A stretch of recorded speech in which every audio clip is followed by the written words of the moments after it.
ఒక glass water వేసి మామిడాకులు 4 మామిడాకులు ఒక గ్లాస్ వాటర్ సరిపోద్దండి. షుగర్ కానీ కిడ్నీలో రాళ్ళు కానీ ఆడవాళ్ళకి ఉన్న సమస్య ఏదైనా తగ్గిపోద్దండి. అలాగే ఇది శుభ్రంగా మరగబెట్టుకుని వాటర్ తాగితే సరిపోద్దండి వడగట్టుకుని. నందివర్ధనాకండి.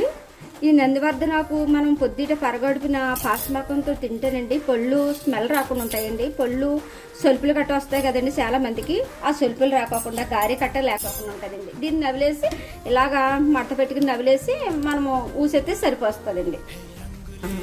ఇలాగ మరిగితే సరిపోద్దండి. కొంచెం బాయిల్ అయితే మనకు సరిపోద్ది. ఇలాగా పిల్లలు పెద్దోళ్ళని లేదండి, ఎవరిమైనా తాగొచ్చు. అంటే షుగర్ ఉంటేనే తాగాలని లేదండి, షుగర్ లేకపోయినా మన ఆరోగ్యం కాపాడుకోవడానికి తాగొచ్చు. నాకు ఏది లేకపోయినా కానీ నేను వాడతానండి. ఇది మంచిది అందుకునేసి తాగొచ్చండి. చిన్నపిల్లల కాడ నుంచి పెద్దోళ్ళ వరకు ఎవరైనా తాగొచ్చండి. చల్లారిపోయాక తాగటమండి మన మామూలు వాటర్.